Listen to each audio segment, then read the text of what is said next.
ಜನನಿ ಸುದ್ದಿವಾಹಿನಿ ವೀಕ್ಷಕರಿಗೆ ನಮಸ್ಕಾರ. ನಾನು ರಮೇಶ್ ಹೆಗಡೆ ಗುಂಡುಮನೆ. ಮೊದಲಿಗೆ ಮುನ್ನೋಟ. ಕಲ್ಲಮನೆ ಸೊಸೈಟಿ ಅವ್ಯವಹಾರ, ಜಿಲ್ಲಾ ಉಪನಿಬಂಧಕರ ಭೇಟಿ, ಮುಂದಿನ ಕ್ರಮಕ್ಕೆ ದೂರು ದಾಖಲು, ಗಂಭೀರ ಪ್ರಕರಣ. ಮಲೆನಾಡ ಗಮಕ ಸಂಘದಿಂದ ಗಮಕ ಸರಣಿ ಆರಂಭ. ವಾಚನ ವ್ಯಾಖ್ಯಾನ. ಸೆಪ್ಟೆಂಬರ್ 2ರಂದು ರಾಮಚಂದ್ರಪುರ ಚಂದ್ರಮುಳೇಶ್ವರದಲ್ಲಿ ರುದ್ರಹವನ, ಕೊನೆ ಶ್ರಾವಣ. ಸಾಗರ ತಾಲೂಕಿನ ಕಲ್ಲಮನೆ ಕೃಷಿ ಪತ್ತಿನ ಸಹಕಾರ ಸಂಘದಲ್ಲಿ ನಡೆದ ಎನ್ನಲಾದ ಅವ್ಯವಹಾರದ ವಿಚಾರದ ಕುರಿತು ಗಮನ ಹರಿಸುವುದಕ್ಕೆ ಸಹಕಾರ ಸಂಘಗಳ ಜಿಲ್ಲಾ ಉಪನಿಬಂಧಕರು ಬುಧವಾರ ಭೇಟಿ ನೀಡಿದರು. ಹಾಗೂ ಈ ಸಂಬಂಧ ಇಲ್ಲಿನ ಉಪವಿಭಾಗಾಧಿಕಾರಿಗಳ ಕಚೇರಿ ಸಭಾಂಗಣದಲ್ಲಿ ಉಪವಿಭಾಗಾಧಿಕಾರಿಗಳ ಸಮಕ್ಷಮ ಸಂತ್ರಸ್ತರ ಸಭೆ ಕೂಡ ನಡೆಸಲಾಯಿತು. ಈ ವೇಳೆ ತಾಲೂಕು ಪಂಚಾಯಿತಿ ಮಾಜಿ ಅಧ್ಯಕ್ಷ ಹಕ್ರೆ ಮಲ್ಲಿಕಾರ್ಜುನ್ ಮಾತನಾಡಿ, ಸಿಇಒ ಮೇಘರಾಜ್ 4 ತಿಂಗಳಿಂದ ಇಲ್ಲಿ ಹೋಗಿದ್ದಾರೆ. ಅವರು ಸೇರಿದಂತೆ ಈ ಪ್ರಕರಣದಲ್ಲಿ ಭಾಗಿಯಾದವರು ಯಾರು, ಅವರಿಗೆಲ್ಲರಿಗೂ ಶಿಕ್ಷೆ ಆಗಬೇಕು. ಪಿಗ್ಮಿ ಕಟ್ಟಿದ ಠೇವಣಿ ಇಟ್ಟವರಿಗೆ ಅವರ ಹಣ ಸಿಗಬೇಕು. ಜೊತೆಗೆ ಸಾಲ ಪಡೆದ ಹಣಕ್ಕಿಂತ ಲೆಡ್ಜರ್ನಲ್ಲಿ ಹೆಚ್ಚುವರಿ ಸಾಲದ ಹಣ ನಮೂದಾಗಿರುವವರಿಗೆ ಆ ಹಣ ಕೊಡಿಸಬೇಕು ಮತ್ತು ಅದನ್ನು ಪಡೆದವರಾರು ಎನ್ನುವುದು ತನಿಖೆಯಿಂದ ಬಹಿರಂಗಗೊಳ್ಳಬೇಕು ಎಂದು ತಿಳಿಸಿದರು. ಸಂಘದ ನಿರ್ದೇಶಕರ ಕಡೆಯಿಂದ ದೂರು ನೀಡಲಾಗುತ್ತಿದೆ. ಪೊಲೀಸರು ಕೂಡಲೇ ಕ್ರಮ ತೆಗೆದುಕೊಳ್ಳಬೇಕು. ಆರೋಪಿಗಳನ್ನು ಬಂಧಿಸಿ ವಿಚಾರಣೆ ನಡೆಸಿ ಎಷ್ಟು ಹಣ ಹೋಗಿದೆಯೋ ಅಷ್ಟನ್ನು ಕಾಲಮಿತಿಯಲ್ಲಿ ಕೊಡಿಸುವ ಕೆಲಸ ಹೋಗಬೇಕು. ಕಷ್ಟ ಕಾಲಕ್ಕೆ ಬೇಕೆಂದು ಕೂಲಿ ಮಾಡಿ ಕಟ್ಟಿದ ಪಿಗ್ಮಿ ಹಣ ಲೂಟಿ ಹೊಡೆದವರಿಂದ ವಸೂಲಿ ಮಾಡಿ ಬಡವರಿಗೆ ಕೊಡಿಸಬೇಕು ಎಂದು ಒತ್ತಾಯಿಸಿದರು. ಮುಂದಿನ ಕ್ರಮದ ಕುರಿತು ಸಾರ್ವಜನಿಕರಿಗೆ ಮಾಹಿತಿ ನೀಡಿದ ಉಪವಿಭಾಗಾಧಿಕಾರಿ ಆರ್ ಯತೀಶ್, ತಲೆ ಮರೆಸಿಕೊಂಡಿರುವ ಸಿಇಒ ಮೇಘರಾಜ್ ಸಿಕ್ಕರೆ ಅರ್ಧ ಸಮಸ್ಯೆ ಪರಿಹಾರವಾದಂತಾಗುತ್ತದೆ. ಕಲ್ಲಮನೆ ಸಂಘದ ಖಾತೆಯಲ್ಲಿ ಏನಾಗಿದೆ ಎಂದು ಮೊದಲು ಗಮನಿಸಿ ಬಳಿಕ ಉಪನಿಬಂಧಕರು ಅಗತ್ಯ ಕ್ರಮ ತೆಗೆದುಕೊಳ್ಳುತ್ತಾರೆ. ಠಾಣೆಯಲ್ಲಿ ದೂರು ನೀಡಿದರೆ ಪೊಲೀಸರ ಸಹಕಾರದೊಂದಿಗೆ ಸಹಕಾರ ಸಂಘಗಳ ಉಪನಿಬಂಧಕರು ವಿಚಾರಣೆ ನಡೆಸಲು ಸಾಧ್ಯ ಎಂದು ಮಾಹಿತಿ ನೀಡಿದರು. ಸಭೆಯಲ್ಲಿ ಡಿಆರ್ ನಾಗಭೂಷಣ್, ಸೊಸೈಟಿ ನಿರ್ದೇಶಕರಾದ ಮಜ್ಜಿಗೇರಿ ನಾಗರಾಜ್, ನಾಗೇಶ್, ಕಲ್ಲಮನೆ ಪಂಚಾಯಿತಿ ಅಧ್ಯಕ್ಷ ಸುರೇಶ್ ಶೆಟ್ಟಿ, ಪ್ರಮುಖರಾದ ಸುರೇಶ್ ಗೌಡ, ಅಕ್ಷರ್ ಚಿಪ್ಳಿ, ಬೇದೂರು ಗಿರಿ, ಸಮರ್ಥ ಚಿಪ್ಳಿ, ಮಾವಿನಕುಳಿ ಜಯಪ್ರಕಾಶ್, ಉದಯ್ ಕುಮಾರ್ ಬೇದೂರು ಸೇರಿದಂತೆ ನೂರಾರು ಜನ ಸೊಸೈಟಿಯ ಗ್ರಾಹಕರು ಹಾಜರಿದ್ದರು.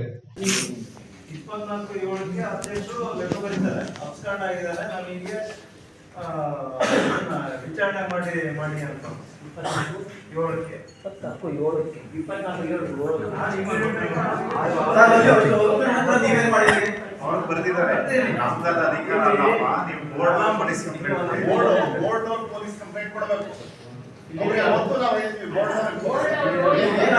ಮತ್ತೆ ಈ ಜನರಿಗೆ ಪಾಪ ಕೊನೆ ಅಂತ ಒಳ್ಳೆ ಆಫೀಸರ್ ಬಂದಿದ್ದಾರೆ. ನಮಗೆ ನೋಡಿದ್ರೆ ಬರ್ತದೆ, ಬೇಸಿಸ್ 3 ಲಕ್ಷ ಪಾಯಿಂಟ್ ಸಾಹೇಬರು ನೋಡಿದ್ರೆ ಒಳ್ಳೆ ಕೆಲಸ ಮಾಡ್ತೀವಿ ಅಂತ ನನಗೆ ಅನಿಸ್ತದೆ. ದಯವಿಟ್ಟು ತಾವು ಅದನ್ನು ಇನ್ಸ್ಟಿಟ್ಯೂಟ್ ಆಗಿ ಕಂಡಿದ್ದೀರಿ, ಡಿಪಾರ್ಟ್ಮೆಂಟ್ ಮುಖಾಂತರ ನೀವು ಕೂಡ ಹೆಲ್ತ್ ಇನ್ಸ್ಟಿಟ್ಯೂಟ್ ಆಗಿ ಕರೆಕ್ಟ್ ಕೆಲಸ ಮಾಡಬೇಕು ಅಂತ ಒಂದು ವಿನಂತಿಯನ್ನು ಮಾಡ್ತಾರೆ. ನಾನು ಅನಿಸಿಕೆ ಇದೆ.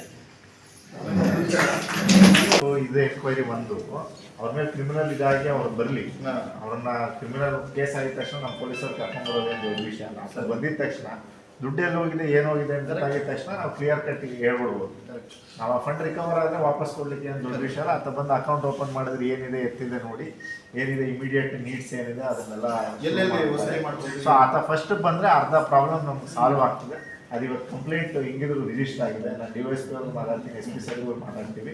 ಆದಷ್ಟು ಬೇಗ ಆತನ ಕರ್ಕೊಂಬರ್ಬೇಕು, ಯಾಕಂದ್ರೆ ಈ ಒಂದು ಊರಿಗೆ ಸಂಬಂಧಪಟ್ಟಿರೋದು ಅಂತ. ಆತ ಬಂದ್ಬಿಡ್ಲಿ, ಆತ ಬಂದರೆ 70-80% ಪ್ರಾಬ್ಲಮ್ ಸಾಲ್ವ್ ಆಗುತ್ತೆ ಅನ್ನೋದು ಎಲ್ಲರದು ಅಭಿಪ್ರಾಯ.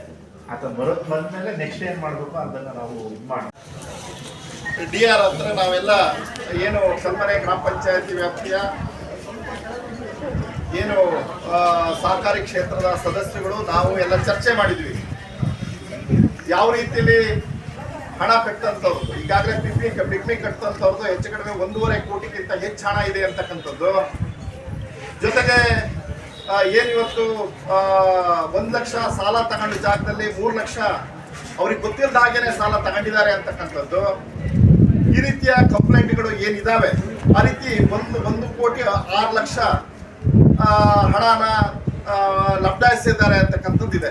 1 ಕೋಟಿ 6 ಲಕ್ಷ 58 ಜನರು. ಈ ರೀತಿ ಏನಿದೆ ಇದನ್ನು ಈಗಾಗಲೇ 1ನೇ ಹಂತದಲ್ಲಿ ಚರ್ಚೆ ಮಾಡಿ ಅವ್ರಿಗೆ 2 ತಿಂಗಳು ಅವಕಾಶ ಮಾಡಿಕೊಟ್ಟಿದ್ವಿ. ಆಮೇಲೆ 3 ದಿವಸದಿಂದ ಕಳೆದ 3 ದಿವಸದಿಂದ ಏನು ಅವತ್ತು ಪ್ರತಿಭಟನೆ ಆದಂಥ ಸಂದರ್ಭದಲ್ಲಿ ನೂರಾರು ಜನ ಪ್ರತಿಭಟನೆ ಮಾಡಿದಂಥ ಸಂದರ್ಭದಲ್ಲಿ AC ಅವರು ಆ ಸ್ಥಳಕ್ಕೆ ಬಂದು DR ಅನ್ನ ಸಾಗರಕ್ಕೆ ಕರೆಸ್ತೀವಿ, ಚರ್ಚೆ ಮಾಡೋಣ, ಒಂದು ನ್ಯಾಯವನ್ನು ನಿಮಗೆ ಕೊಡಿಸ್ತೀವಿ ಅಂತಕ್ಕಂಥ ಮಾತನ್ನ AC ಅವರು ನಮಗೆ ಕೊಟ್ಟಿದ್ರು.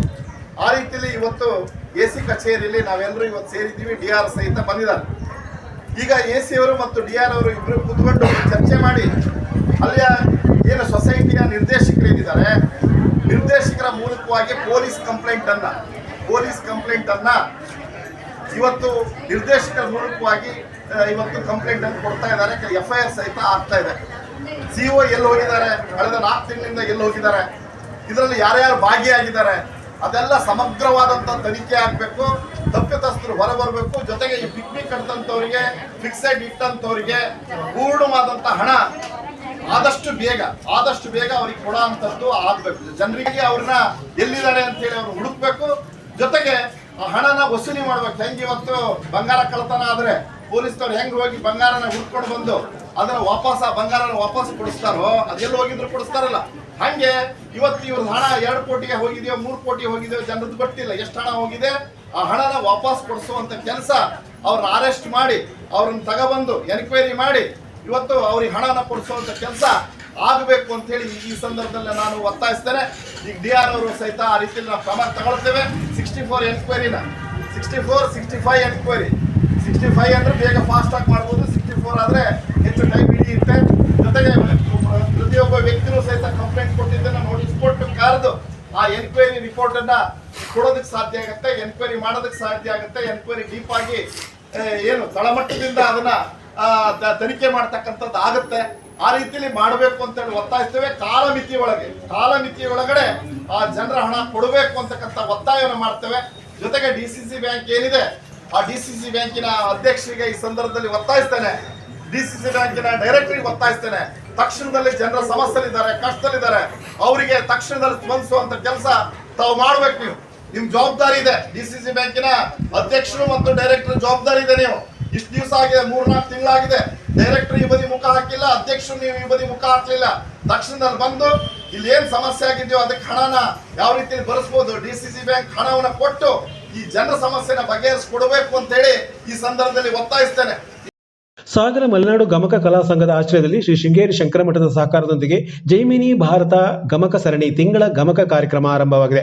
ಬುಧವಾರ ಸೀತಾ ಬಾಪಟ್ ನೇಚಡಿ ಅವರು ಕವಿ ಲಕ್ಷ್ಮೀಶ ರಚಿಸಿದ ಜೈಮಿನಿ ಭಾರತದ ಅಶ್ವಮೇಧ ಯಾಗ ಸಂಕಲ್ಪ ಕಾವ್ಯ ಭಾಗದ ವಾಚನ ಮಾಡಿದರು. ಶಂಕರನಾರಾಯಣ ಹೊಸಕಪ್ಪ ಅವರು ವ್ಯಾಖ್ಯಾನಿಸಿದರು. ಮಲೆನಾಡು ಗಮಕ ಕಲಾ ಸಂಘದ ಪದಾಧಿಕಾರಿಗಳು ಈ ಸಂದರ್ಭ ಹಾಜರಿದ್ದರು.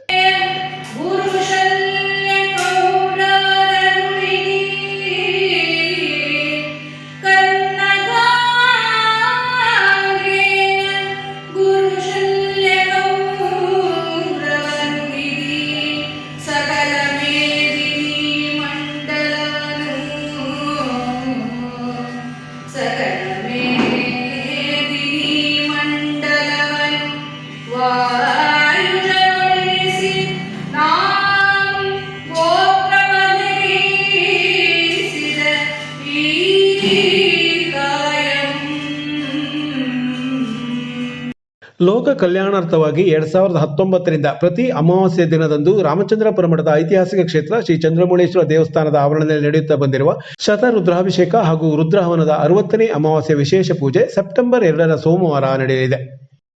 ನಮಸ್ಕಾರ.